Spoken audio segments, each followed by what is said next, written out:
चिदानन्दरूपः शिवोऽहं शिवोऽहम् न च प्राणसंज्ञो न वै पञ्चवायुः न वा सप्तधातुर्न वा पञ्चकोशः न वाक्पाणिपादं न चोपास्थपायुः चिदानन्दरूपः शिवोऽहं शिवोऽहम् न मे द्वेषरागौ न मे लोभमोहौ न मे वै मदो नैव मात्सर्यभावः न धर्मो न चार्थो न कामो न मोक्षः चिदानन्दरूपः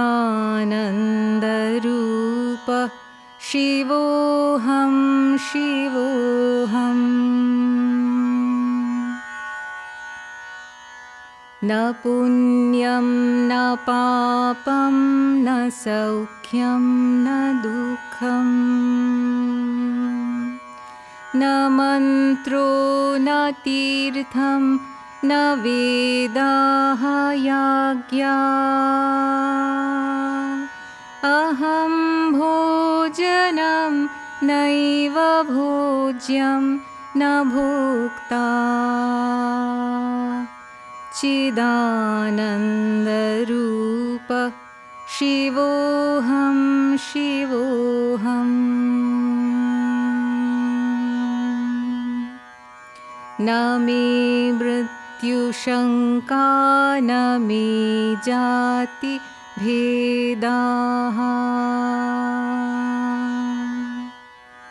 पिता नैव मे नैव माता न जन्मा न बन्धुर्न मित्रं गुरुर्नैव शिष्यः चिदानन्दरूपः शिवोऽहं शिवोऽहम् अहं निर्विकल्पो निराकाररूपो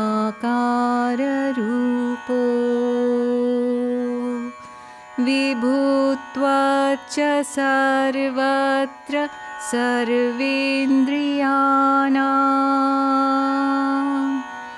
न च सङ्गतं न मुक्तिर्न मेयः चिदानन्दरूपः शिवोऽहं शिवोऽहम् चिदानन्दरूपः शिवोऽहं शिवोऽहम् चिदानन्दरूपः शिवोऽहं शिवोऽहम्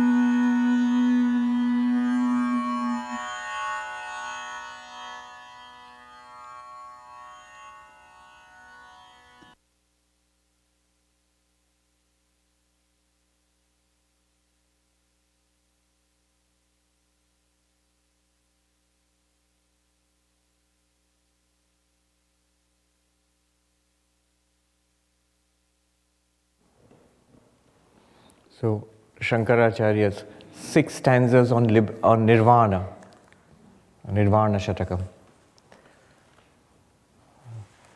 It makes perfect sense immediately if we stand as consciousness, as awareness. Mano buddhi ahankara chittani naham. I am not the mind, I am not the functioning of the intellect, I am not the memory, I am not the ego. How so? if we just see ourselves as awareness, which we are awareness. Right now awareness is there. Just stand as awareness, everything will fall into place. It will make perfect sense right now. The way to use this 6 stanzas on nirvana is use this for Vedantic meditation. Calm down, center yourself as awareness, which is always there. And then when the verses come, keep checking. Is it a fact? Yes, it's a fact. I am awareness. The mind is something that appears to me. The functioning of the intellect appears to me. Memory appears to me. Even the sense of ego, that little fellow running around. The ego gets bad press in spiritual life. Everybody's after the ego, trying to... But the ego is just a function of the mind. And all it tries to do is take care of you. All the ego is trying to do, the ego is the one on your side. Only thing is it's very misguided. It's deeply rooted in the body and the mind and tries to take care of you as a physical being and as a person. But you're not a physical being and a person. That's the problem. If we let the ego do what it wants, it will keep us centered in this little body-mind prison. That's all it will do. So the verses are being chanted, sit calmly and notice and see that it's a fact. Na bhodyam na bhokta bhojanam naiva. I am not the consumer, I am not the consumed, I am not the act of consumption. Consumption of what? Food, but everything else also. In awareness, there appears an object, say for example sound, and I am the hearer of the sound, and there are ears through which I hear the sound. So, the hearer, the sound which is heard, and the hearing, they are all going on in awareness. At the end we said, Nirvikalpa Rupoham. I am, in me there is no division between the knower, known, and the knowing instrument. Seer, seen, and the seeing instrument. Here, normally for us, it's clearly divided. I am the seer. I am not the binoculars or the telescope through which I am seeing, or the glasses. I am the seer. And here is the seen. That's very different from me. And I use the instruments of seeing to see. So this is called vikalpa. But in awareness, where is the vikalpa? I am equally aware of the world, the instruments which are being used, and I, the personality who is trying to know the world. All three are appearing to me in awareness. So in me, the awareness, there is no vikalpa. There is no distinction of knower, known object, and knowing instrument. Eater, the eaten food, and the process of eating. I'm the consumer. The doer, the action which is done, and the instrument through action is being done. These are vikalpa. Nirvikalpa rupoham. How am I nirvikalpa? It's mystifying. Sounds very profound, paradoxical. No, not at all. If you stand as awareness, it becomes very clear. So, these 6 stanzas on liberation, it is a non-dual meditation. Now, we will start with chanting. Have I done the Shanti Mantra, the Mangalacharan yet? No. Om asato ma sadgamaya tamaso ma jyotirgamaya mrityurma amritam gamaya. Om Shanti Shanti Shanti. Om, lead us from the unreal to the real, lead us from darkness unto light, lead us from death to immortality. Om, peace, peace, peace. Let us start by chanting Om at your own pace.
Advaita Vedanta, this chanting of the Om, the prolonged Om, which we just did, this is regarded as one of the most powerful methods of pacifying the mind.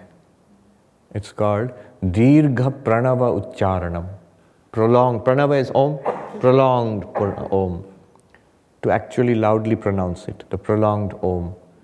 This is a method for pacifying the mind. Not for 1 minute, for hours together.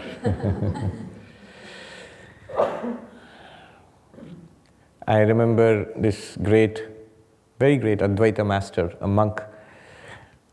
It was in Haridwar. So another monk, another young person had just become a monk, had taken the vows of monasticism, had come, and he bowed down to this master, and he said, I've just taken sannyasa, and I seek your blessings. Now what should I do? This is not a question you should ask after becoming a monk. So I've given up everything, now what should I do? See, giving up everything means including, that person has already been a spiritual seeker for some time, including all the practices that he used to do. Those are given up, visarjan. So that's why here's a natural question. Now, I used to do japa of some mantra, now I cannot do that, I've given it up. And now what do I do? And the master, I still remember, he chuckled. And he said, what else will you do? Well, chant Om. In Hindi he said, Kya aur karoge? Omkar uchcharan karo. The idea being, this question should not come up. You are awareness itself. All the time, effortlessly, it is available to you. It is limitless. In it, all the worlds arise and disappear. What else do you want? You have the entire universe to yourself. What else do you want? All right. All the resources for our spiritual growth, peace of mind are already directly presented to us. We are missing it. So we'll start with a Vedantic meditation first today, and then go on to the study of some more of the verses. This Vedantic meditation is based entirely on the verse which we will do next. So first, in order to do this, we need to know a little bit of yogic pranayama. Then we will move on to the Vedantic meditation. The yogic pranayama, it goes like this. You observe me first, then we will practice it for 3 rounds, and then I will introduce the non-dual teaching, non-dual meditation. Yogic pranayama is very simple. This is the most basic pranayama. Pranayama means control of prana. Prana is all the vital energies that flow through us. But of all of that, the easiest to control is breath, because it's available to us, to our voluntary control. Now, the breath has these 3 parts, which is in-breath, and then this holding, and then out-breath. Naturally, we don't hold. There's a tiny moment of pause when you breathe in, and before it translates into before it transitions into the out-breath, there's a tiny moment of pause, but it can be prolonged. Holding my breath. They say holding your breath till you're blue in the face. So don't do that. So in-breath is called puraka, filling in. Holding is called kumbhaka, hold. And out-breath is called rechaka, pouring out. All right, this is all that we need to know. Now I'll show you a little use of the hands. This right thumb is for closing the right nostril. And the middle 2 fingers, these 2 fingers, are for closing the left nostril. So when we breathe in, the first pranayama is of the count of 4, 16, 8. That's the ratio. 4 in, 16 hold, 8 out. Now there are 2 ways in which you could count. One is, what I do is I count with little ohms. Each count is Om, Om, Om, and I count on my finger, Om, Om, Om. Like you do japa, those who know how to do japa, they know how to count like this. You can do that. Or much simpler is mentally count 1, 2, 3, 4, mentally. Then mentally count 16. And then release. Mentally count 8. How you will do that? It's like this. Closing the right nostril, we will do it, but just watch and you can try it yourself also. Closing the right nostril, breathing in for a count of 4. 1, 2, 3, 4. hold, close both nostrils like this. Not hard, gently. And then hold for a count of 16. 1, 2, 3, 4, 5, 6, 7, 8, 9, 10, 11, 12, 13, 14, 15, 16. Then release release the right nostril and breathe out for a count of 8. 1, 2, 3, 4, little slower, up to 8 till its lungs are completely emptied. Then breathe in with the right nostril itself for a count of 4. 1, 2, 3, 4. Hold for 16. And release again on the left nostril for 8. That is one pranayama. And this is the most basic pranayama. The next higher ones would increase by multiples of 2. So breathing in for 8 counts, holding for 32 counts, and then releasing for 16 counts. But don't go there. We just need the basic one. 4, 16, 8. What's the purpose of all this? It is to calm down the mind. You will see automatically, it's like almost semi-physically holding on to the mind, restraining the mind. It works. So one pranayama. Breathe in, left nostril for 4. Hold both nostrils for 16. Breathe out right nostril for 8. Breathe in right nostril for 4. Hold for 16. Breathe out left nostril for 8. 3 rounds. Do it at your own pace. Now. Go.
All right, when you are done,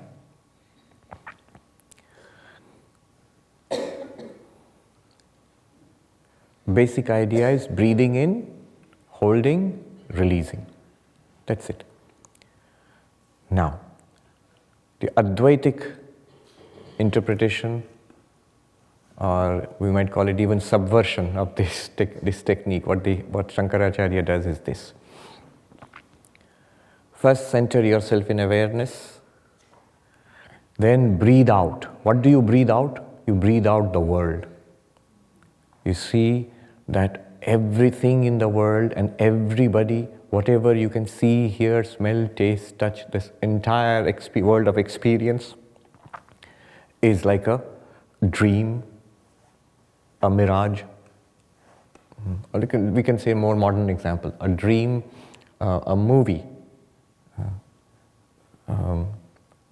an illusion, breathing it out, the entire prapancha. And this body too is like a dream, is like a movie, is like an illusion. And most importantly, this mind which is thinking these thoughts, that is like a dream, like a movie, like an illusion. And then, when you're breathing out, you say, everything that I see, hear, smell, taste, touch has no meaning at all. Everything that I think, remember, feel, imagine, understand has no meaning at all. Drop. This is breathing out. Then breathing in, what remains? When you breathe in, only awareness, bare awareness. Breathe in, that is breathing in. And then hold for a short while, no counting.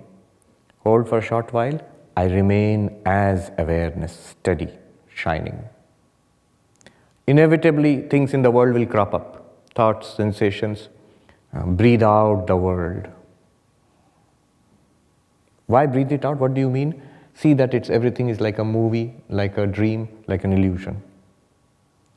The world, specifically the body, and even more specifically the mind which is thinking all these thoughts. Whatever thoughts, drive it into your mind. That whatever thoughts you are thinking about, whatever we experience here, all meaningless, drop it. Whatever thoughts are going on in the mind, all meaningless, drop it. Thoughts, emotions, memories, our intellectual understanding, all of it is entirely meaningless, drop it. Then breathe in is, I am the remnant. What remains? Just bare awareness. That you cannot drop even if you try. Stay there.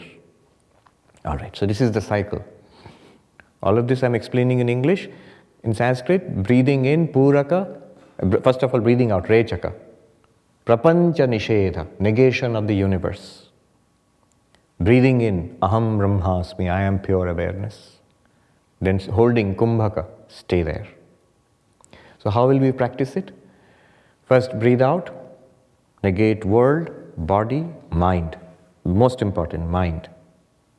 And then breathe in. This awareness, which is clearly I am, that I am. Hold for a little bit of time, no counting necessary. I am awareness. Breathe out the world, body, mind. Breathe in, I am awareness. Hold, stay.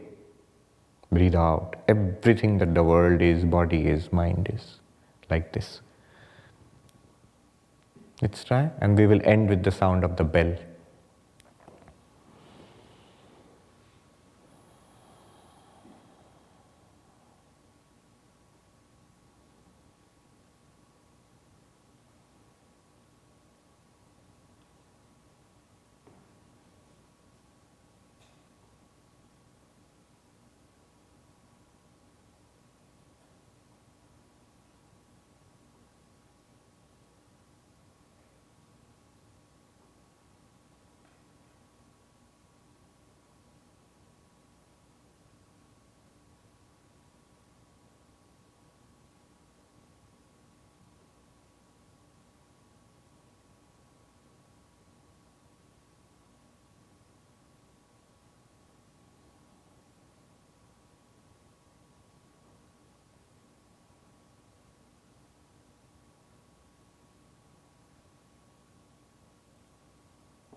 Gently open your eyes, look down at your lap first. Here is the world you breathed out, it's back again. Yeah. This is a powerful practice. But notice the difference between the yogic practices, all yogic practices, and the Advaitic practice. The yogic practices, if you are taught by a teacher, you can start doing it immediately. It doesn't require much theory. But Advaita requires a full understanding of Advaita, a clarity about Advaita before you start doing the Advaitic practice. Otherwise, why is the world an appearance? Why is the body an appearance? Why is the mind appearance? What do you mean drop the mind, world and body? I am pure awareness, I am Brahman. What does it mean? What is Brahman? What is pure awareness? All these things you must know very clearly, only then it will make sense. And this is a way of assimilating what you already have acquired. Good. Now, you will see what we did just now. Come to verse number 119. 119. 119. Please chant after me. Nishedhanam prapanchasya, Nishedhanam prapanchasya, Rechakakhya samiranaha, Rechakakhya samiranaha, Brahmevasmiti vritti, Brahmevasmiti vritti, Purako vayuriritaha, Purako vayuriritaha, Tatastadvritti naischalyam, Tatastadvritti naischalyam, Kumbhaka prana sangyamaha, Kumbhaka prana sangyamaha, Ayam chapi prabuddhanam, Ayam chapi prabuddhanam, Ajnanam ghrana pidanam, Ajnanam ghrana pidanam. The negation of the phenomenal world is known as Rechaka, breathing out. The thought, I am verily Brahman, is called Puraka, breathing in. And the steadiness of that thought thereafter is called Kumbhaka, restraining the breath. This is the real course of pranayama for the enlightened, whereas the ignorant only torture the nose. Ignorant only torture the nose. This is Shankaracharya's humor, his little boyish humor.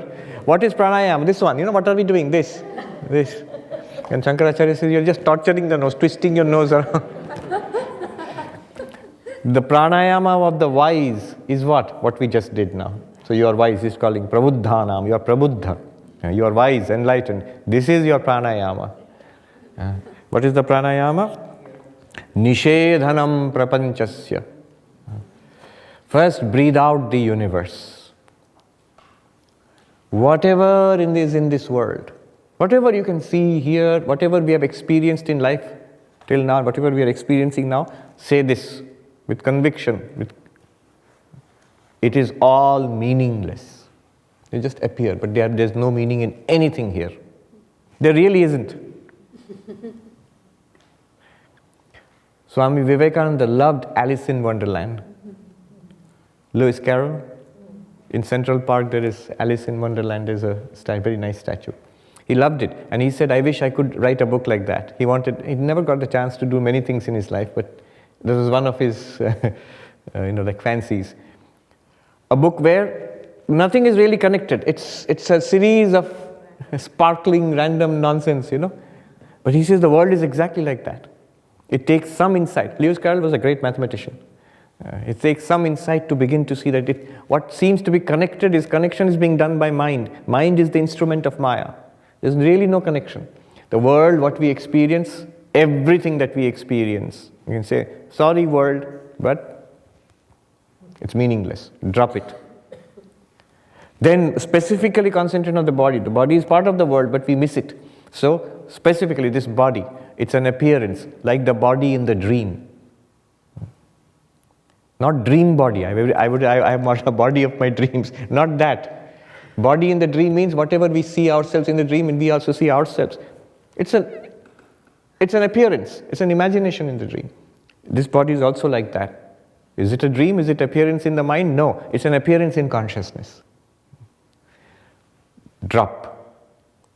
Drop means take your attention away from it entirely.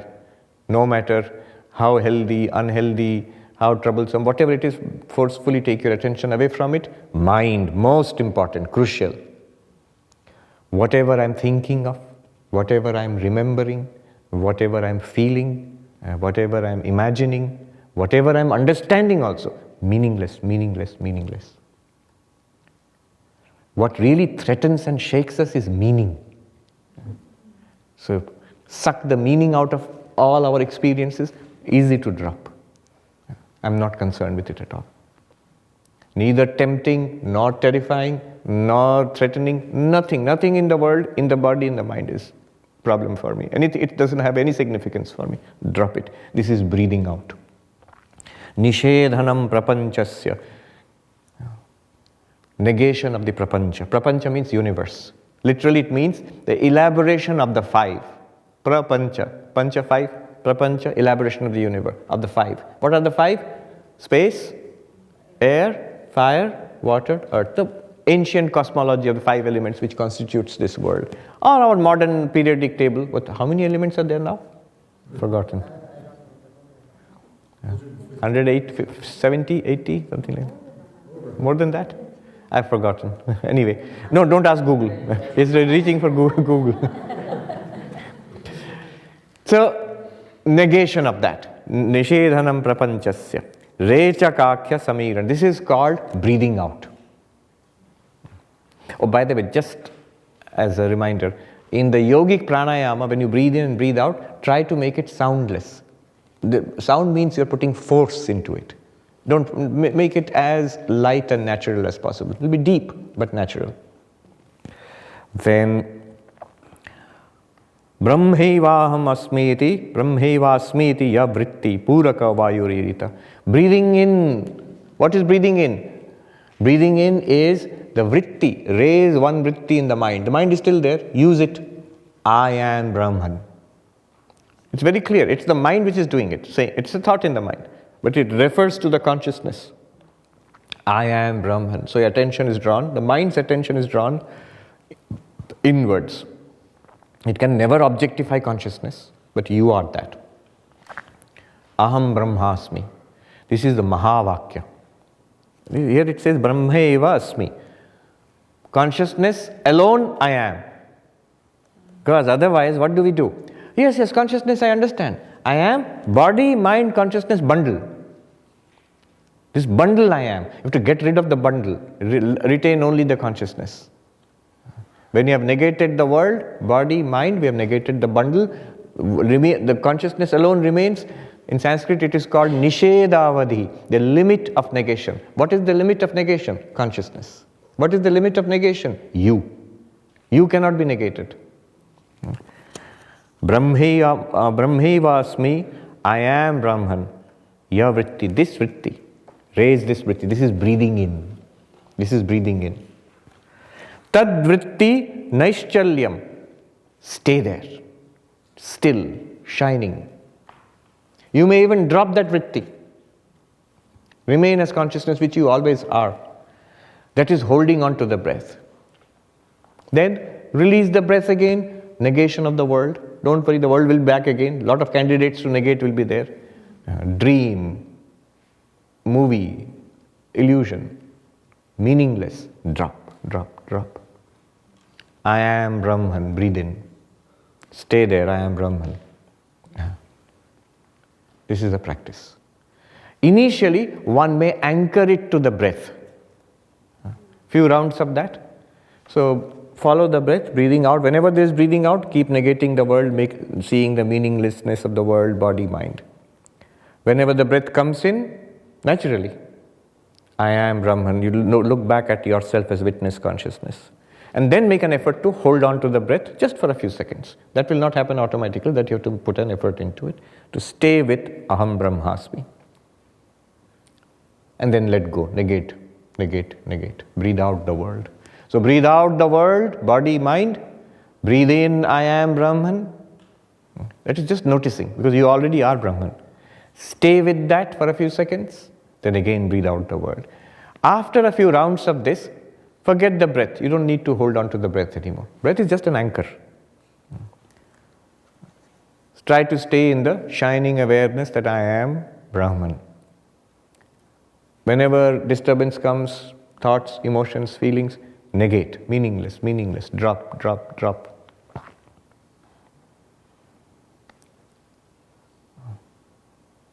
And if you are to do something, what will I do?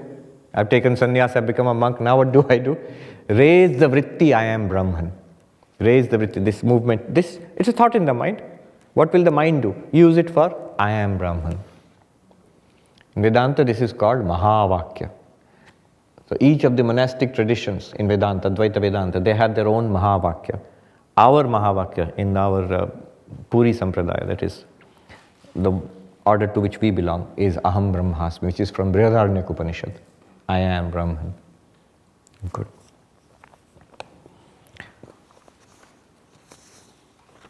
By the way, this making fun of the yogic practices, towards the end he says, all those practices are powerful and effective and useful. Don't ignore them. But they are not the goal. They will help you to purify and calm down the mind. Good. Now, let us go back to quickly looking at what we ignored, what we skipped over. 112. By the way, I told you that each of these techniques, the way Shankaracharya has interpreted them, contains a door to non-dual realization. What are the doors? What are the clues? So the first one, Yamaha, the moral practices. The door is all is Brahman. Sarvam Brahmeti Vijnanat. The realization that all is Brahman. Try to see that it is a fact. Everything that appears in consciousness is nothing but consciousness. That's a huge step to take. I will talk more about it, the metaphysics behind it later on. But right now, this is the conclusion. Here we just uses the conclusions. So that conclusion is a doorway. You will get all the benefits of the moral practices Yamaha by staying in this knowledge.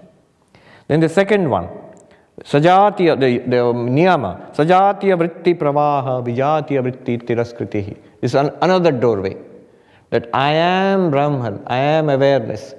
Hold on to this, hold on to this, hold on to this. Every other vritti of I am the body, I am the mind, I am this person, negate, negate, negate. This is the practice. You see, that monk asked, Ab kya karenge? What will I do now? Do this. Do this. Then the third one, Tyaga prapancha rupasya chidatmakatva avalokana. Chidatmatva avalokanat. That is the Princess of Kashi story. Wherever something attracts or scares you, remember the Princess of Kashi story. I am that only. The place, the person, the activity, the food, whatever traps your attention. I am that only. There is nothing there that is not I. It is appearing in me. I am appearing in that particular form. Just as in my dream, I appear in all sorts of tempting and terrifying forms. Who appears? I. Who else is there in the dream except me? Then, so that is the doorway to non-duality. Then the next one, silence. He has given 3 verses on silence. Not speaking, he has spoken 3 verses on that. I think maximum, except another one is there. So breathing 3 verses and silence 3 verses. What he says is, the real silence, the deep silence is Brahman itself. Why? Because it's beyond speech. Speech cannot access it. And the world, all right, I'm not speaking about Brahman, I've got a lot of things to say about the world. Whatever you say about the world is inadequate. So speech is ineffective in revealing the reality about yourself or the world. Yes, use speech for your transaction, your activity, that's it. Other than that, no importance to speech. This is silence. This is a doorway to Brahman. Then, so like this. And then solitude. What a tremendous doorway to solitude. Everywhere is solitude. Why? In this entire universe. In Brahman, there was never a beginning of this universe, never existed a universe, never will it disappear. There is no beginning, middle, and end of the universe entirely in Brahman which you are. Where is anything else or anybody else? Where? In you, the limitless awareness. Where is any other person, thing, place? This grand solitude, this extraordinary. Won't you be lonely? You might be. If you are lonely, see, the whole root of the problem was God was lonely and started to whom will I play with? And imagined himself as not God. That story is there. And so then the whole of samsara started. So the grand solitude is what? Is this samsara itself. The marketplace of the world is the grandest solitude available because there is none other than you there. All the time, right now, in all these people and all the people online, there is only one consciousness shining through all that, and you are that one. Grand solitude. This Christian mystic, he put it beautifully. What is spiritual life? It is the flight of the alone to the alone. First alone, small a. Second alone, capital A. Flight of the alone to the alone. The word used for enlightenment and freedom in Sankhya philosophy and in yoga, kaivalya, aloneness. Kevala, only, is aloneness, not loneliness. Loneliness is worldliness. It's only the worldly person who will feel lonely. Solitude is spiritual. Time, another stunning interpretation of time. In time, things come, exist, and disappear. But you are that in which, in a twinkling of an eye, things can arise and disappear. Remember the Karana Drishti and Karya Drishti, seeing the bowl as brass and the brass as the bowl? In a twinkling of an eye, you can turn this experience of the universe into existence consciousness bliss. In a twinkling of an eye, you can turn existence consciousness bliss into people and places and things, space, time, object, desha, kala, vastu. All of this can appear. Twinkling of an eye. You are more. That is real time, and real time means. All right. Now let us go on. Maybe it's about pratyahara. We'll come. Just later on. Number 112. Now we are in asana. 112, 113. I had jumped ahead to 119, 20 for the pranayama, for this meditation. 112. Sukhe naiva bhaved yasmin. Sukhe naiva bhaved yasmin. Ajasram brahma chintanam. Ajasram brahma chintanam. Asanam tadvijaniyat. Asanam tadvijaniyat. Netarat sukhanashanam. Netarat sukhanashanam. It's very humorous.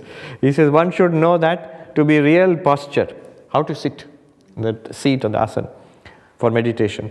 One should know that to be real posture in which the meditation of Brahman flows spontaneously and unceasingly and not any other that destroys one's happiness.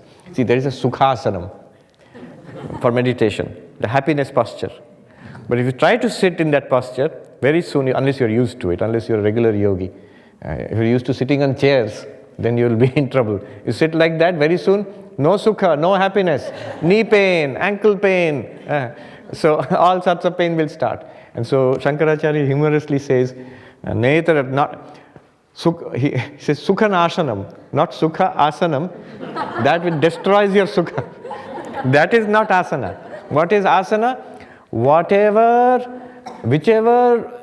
posture where happily you can think of Brahman. Spiritual thought that I am Brahman flows happily, that is asana. That is actually a state of the mind. A state of the mind in which it is serene and detached and sattvic, in which flows aham brahmasmi happily, easily, without obstruction. That is real asana, not what you do with your body. You can sit in these special meditation postures, and they're all very powerful. In the many meditation postures, Yogis also meditate in the upside down headstand also. But don't try it. Unless you're doing yoga. That takes regular yoga and lifelong practice to hold on to it. And they are powerful postures, of course. But what he means is the physical posture is secondary. It is the mental posture which makes meditation flow. The detached, sattvic, serene state of mind. And Vivekananda says, this is a practice. Don't let anything, anybody disturb your serenity. It's a hard practice. Because the world is continuously trying to disturb your serenity. But you know the technique, the way the world tries to disturb your serenity, the world throws hooks at you. If you have places for the hooks to latch onto, then you are caught. But if you are serene and peaceful inside, the hooks will bounce off you and fall away. The more crooked, jagged you leave the mind, the more hooks will catch onto you. And the world will pull you out. But this is a good way to practice. Good way to practice. So that then if you are maintaining your serenity of mind, that is a asana. That is asana. Then one more verse on asana. There's another asana called Siddhasana. That's also used for, very good for meditation. Then Shankaracharya, of course, he will. By now you understand what he will do. Everything he will turn around to Brahman. So Siddhasana also is Brahman. Siddham yat sarva bhutadi, Siddham yat sarva bhutadi, Vishwadhishtanam abhyayam, Vishwadhishtanam abhyayam, Yasmin siddha samavishta, Yasmin siddha samavishta, Tadvai siddhasanam viduhu, Tadvai siddhasanam viduhu. That which is well known as the origin of all beings and the support of the whole universe, which is immutable and in which the enlightened are completely merged, that is known as Siddhasana. Siddhasana is actually, when you fold it's like a half lotus posture. But he says, no, not that. He says, Sat, being, pure existence, in which the entire universe, which is Adhisthana, which is the ground, the foundation of the entire universe. That is Siddha. Siddha means established, perfected. So that is the perfected asana. Brahman itself is the perfected asana. Why? Because on that who sits? Universe sits. How? Like this. Brass is that siddha, the perfected thing, the most stable thing on which the bowl sits. The bowl, what does it sit on? Brass. Because it's brass, you see, that's the roundabout way of saying it's made of brass. If it's made of brass, it depends entirely for its existence, entirely. Not one bit of it is dependent on anything else. Not one bit of it can exist without the brass. So the bowl sits entirely in the brass. Similarly, Siddha is Brahman. The enlightened ones, the perfected ones, sit in Brahman, means they are merged in Brahman, they realize, I am Brahman. Vishwadhishtanam, the abhyayam, unshakable foundation of the universe. Existence, so this is brass is the unshakable foundation for the bowl. What is the unshakable foundation for the entire universe? Existence. Look at everything else, everything in this world, including this bowl, is. Bowl is, table is. This bowl is the entity and on which this base, there is a support here. But what is the support for the whole universe? Existence. Isness. The moment the support is removed, what happens to any entity? Is not, disappears. This is just a fancy way of saying things exist and then things don't exist. But Vedanta says existence is withdrawn from them. You are not a thing which exists. You are existence itself. We think of ourselves as things which exist. Is this body? I exist. Even mind. We just said maintain the serenity of mind. That's a posture of the mind that can exist and not exist. But what is it that cannot not exist? Existence itself. It will always be there. Without any effort, you are that existence. This realizing I am that existence is Siddhasana. You're the ground of the universe. Don't be so worried about this little body, little mind. I've told this story earlier, but I'll repeat it again. The same master who said, what else will you do? You've taken my monastic vows. So one day we went, I was there, I went and others, we went to listen to him. He had just come out from an operation of a tumor in his stomach. And that was the first class after the post-operation. So he would wear a little dhoti and a little shawl like this on his bare body. He would come out and sit on a little cot and talk to us. He came out and he sat there and we all sat on the floor around him.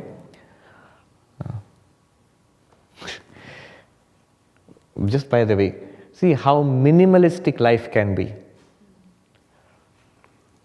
Monks in Rishikesh and higher up, Uttarkashi, even higher up in Gangotri, would light fires. I have sat around one such fire, an actual fire being lit up. There's no electric light, there was no at least at that time.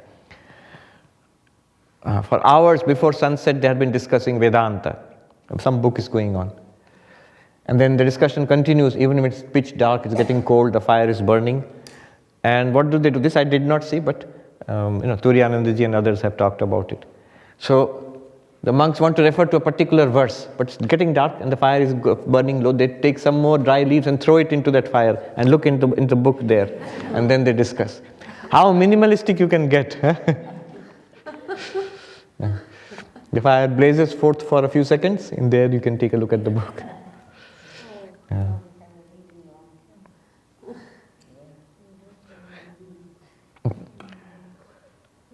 Yeah, I mean, I'm not against technology. We are all dependent on technology here. Everything is wonderful. It's very nice. Without technology, we'd be shivering out there under the tree. But it is an attitude. It's an attitude. It's an attitude. So this monk came out and sat, and very soon he was covered with a sheen of sweat on his body. Obviously, something was very painful inside. And so somebody said in front, was saying, Swami, there's no need to have the question and answer session. You please go and rest. Then he told us this story. He said that Swami, he told us this story, that once upon a time there was a camel. Some of you have heard the story. Once upon a time there was a camel. And there was, in the village, there was this old lady, and she lived alone. She had a little cottage and a little vegetable garden, which she protected carefully from the birds which came to peck at the vegetables. And so she had a box, a tin box. In India we used to get this dalda tin at one time. I don't think you have those boxes anymore. There's big tin boxes. So, because I'm translating from Hindi. So he said, Budiya ke paas dalda ka tina tha. The dalda a box made of tin.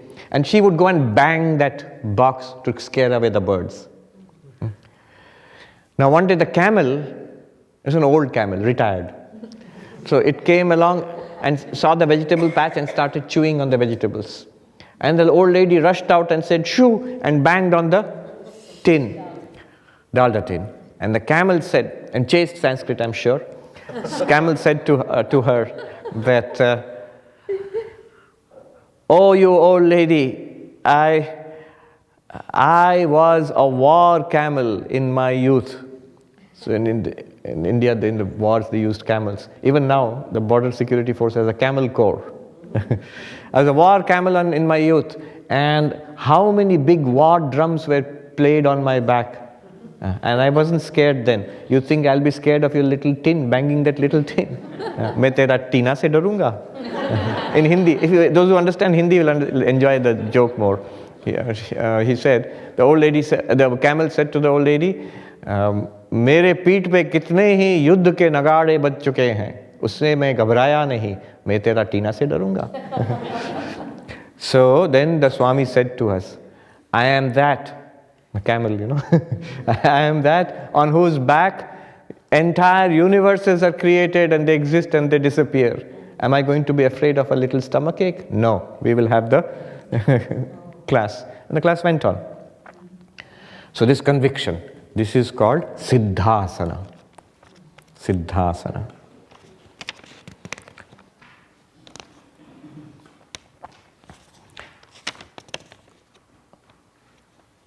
2 more verses, we'll stop and then we will quickly stop. Yanmulam sarva bhutanam, yanmulam sarva bhutanam, yanmulam chitta bandhanam, yanmulam chitta bandhanam, mula bandha sada sevyo, mula bandha sada sevyo, yogya sauraja yoginam, yogya sauraja yoginam. That Brahman which is the root of all existence and on which the restraint of the mind is based is called the restraining root Mula Bandha, which should be always adopted since it's fit for Raja Yogins. Okay. First of all, the yogic meaning. Those who practice Hatha Yoga, they know there's something called Bandha. Bandhas are locks. They are muscular locks, certain parts of the body, internal generally. You have to clench. So one of the most important is Mula Bandha. Those who are yoga teachers, they can tell you more about it. And it's done to increase the efficacy and the power of the postures, asana. So that's the physical side of it. But he's using the term. Mula means root. So Mula Bandha is root lock. And it has a meaning in yoga, physical yoga.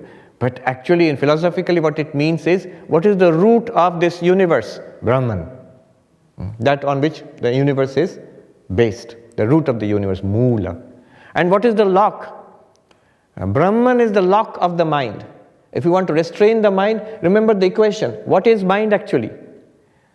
All experience is consciousness plus object. But when there is an object in consciousness, what does it become? This compound, it becomes the mind. Then how do you lock the mind? You step back into consciousness itself. Step back from the object. Then consciousness remains as consciousness. That is, so Brahman or consciousness is the lock of the mind. Mula Bandha. Then one more and we'll stop. Anganam samatam vidyat, Anganam samatam vidyat, Same brahmani linatam, Same brahmani nilatam, what? Noche neva samanatvam, noche neva samanatvam, Rijutvam shushka vrikshavat, Rijutvam shushka vrikshavat. Correct. Absorption in the uniform Brahman should be known as the equipoise of the limbs, Deha Samya. Otherwise, mere straightening of the body like that of a dried up tree is no equipoise. Again, the humor of Shankaracharya. So once you sit in the asana, the next thing the teacher will tell you, a posture of the body. We always tell you, sit straight. There are a lot of physiological effects, good effects of sitting straight. Alertness increases, mood improves, many things happen in the body. You sit straight. Not rigid, but good posture. Good posture is good for health all the time. Good breathing is possible only in good posture and so on. So don't slouch, don't slouch. Immediately you will see your mood will change if you sit straight. If you look up, sit straight. So that is good posture. Now Shankaracharya, of course, is going to make fun of that. He says, what's the use of sitting up straight like a dried tree trunk? That is not posture. Posture means the equipoise of the body. Equipoise means seeing the same Brahman everywhere, in every occasion and every experience of life. That is, you are poised in Brahman. This samatvam. Whether you have realized Brahman or not, who knows? But the effect should be samatvam. You must see the sameness in things. In all people, the same divinity. No matter what your relations with those people. In all events, the same divinity shining forth, no matter whether you like it or dislike it. In all food, in all matters of consumption, in all matters of action, in all matters of interaction, the same oneness. Bhagavad Gita, Krishna says, this is the sign of a Jivan Mukta, enlightened person. What is that one? Dukkeshu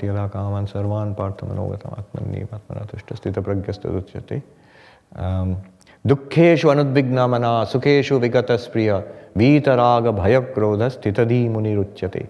How do I know that your enlightenment is stable, that you are centered in Brahman? When there is cause for being perturbed, really, justified cause for being perturbed, many problems are there. Anudvigna, not shaken, not perturbed, not upset. When there is cause for delight, things are going your way, very nice. You are not craving that, oh, this is great, let it be there, let me get more of it, let it not go away. No. So are you dull? What happened? Became enlightened. No, you will be joyful, but joyful all the time. Not that you'll go around with a smiley face all the time, but internally unperturbed. Samatvam, this evenness. This evenness is congruent to the truth, because Brahman is evenly all around. It's evenly spread. If I am not even-minded in various circumstances, various happenings, I get perturbed, sometimes ecstatic, other times, it means I am not centered in Brahman. I am seeing something else. I am reacting to the movie. I am reacting to the dream, not to the reality. I am not reacting to the underlying reality. I am not seeing the movie as a movie. That's why Vivekananda said, don't let anything destroy your serenity. I am paraphrasing. Good. So this is another doorway to non-duality. What is the doorway? Evenness, samatam. Difficult. If we do not see the underlying oneness, then it's very difficult, almost impossible. But if you see the underlying, see means to the eyes of knowledge, then why not? Why not practice that evenness? And see, it will be a delight. It will be a challenge, but also a delight to the extent that we can practice that evenness. I remember one monk in our main monastery in India. A young man had come to become a monk. I was standing outside the door of the senior monk, and he was talking to that young man. Senior monk was talking to that young man. He offered that young man a cup of tea, and he asked somebody to get a cup of tea. Then he was telling the young man, see, I asked for the tea and the tea has come. But it need not have come. Maybe it wouldn't come. And if you are equally all right in both cases, then you can be a monk. The young man was thoroughly puzzled. What is this? What does it have to do with tea? I got what he was trying to say. But the young man thought, oh, tea? Why should tea come and not come? Why should it not come? And what does it have to be with being with a monk?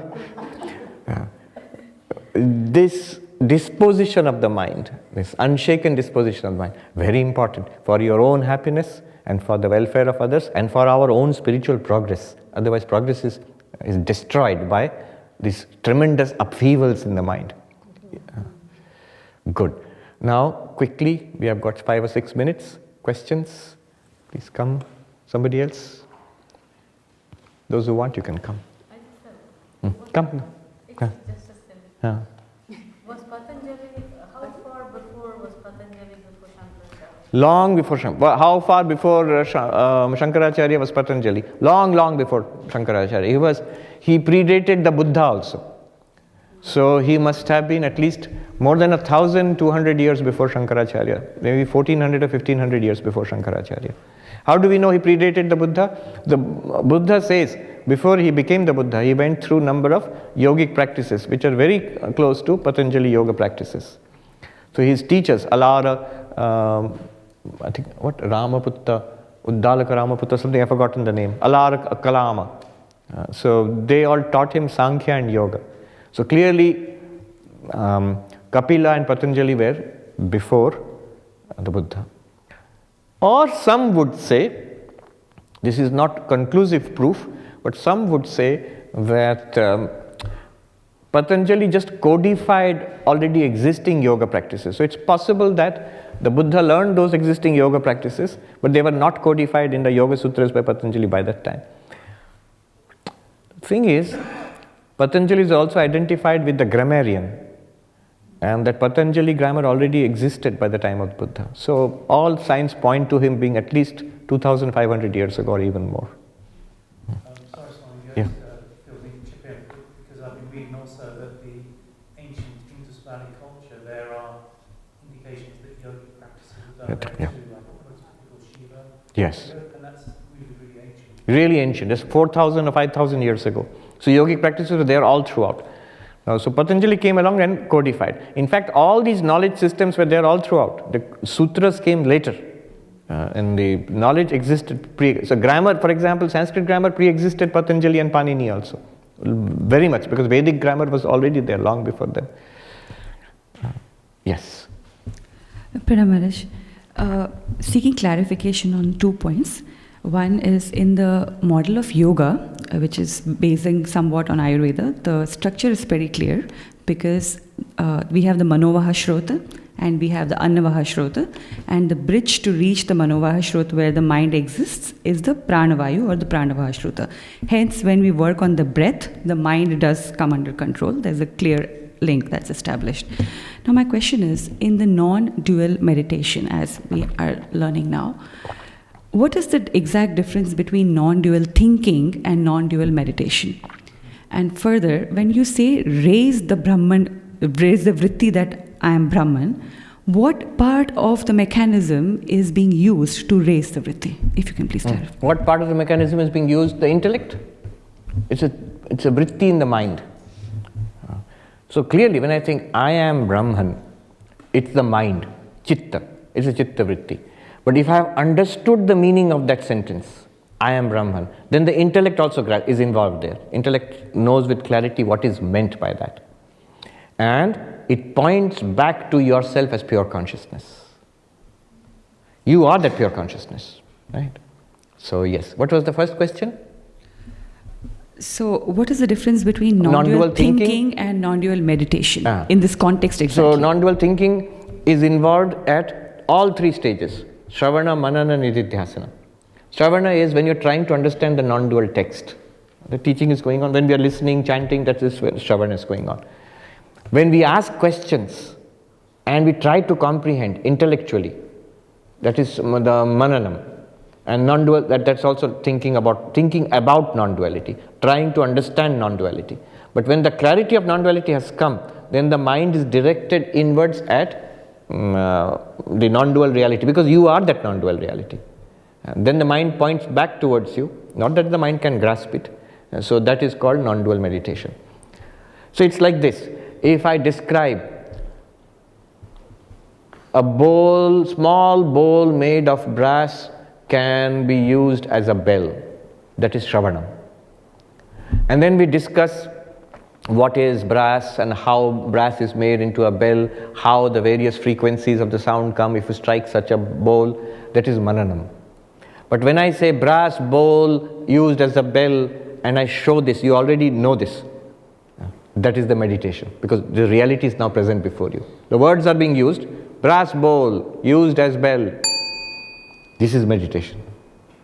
When the reality is in focus, it becomes meditation. Before that, learning and reasoning. And how will the reality come into focus? In this case, the reality is already there. You are that reality. It's always present.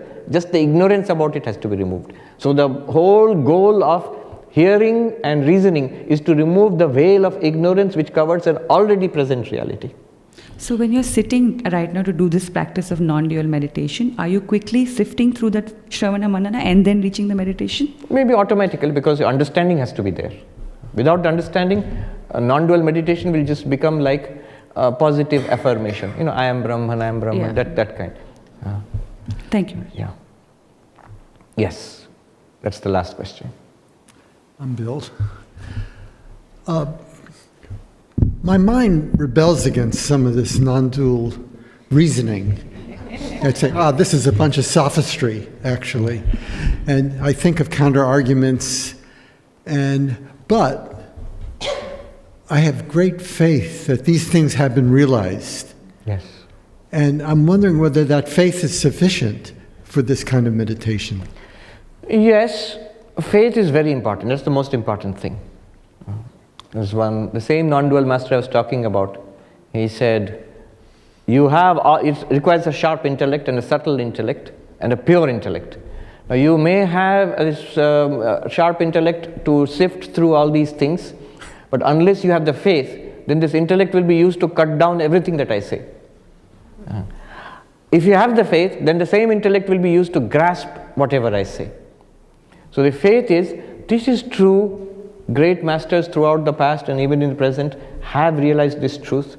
Someone like Sri Ramakrishna, Vivekananda, Holy Mother, they have testified to this truth. So, yeah, I don't get it.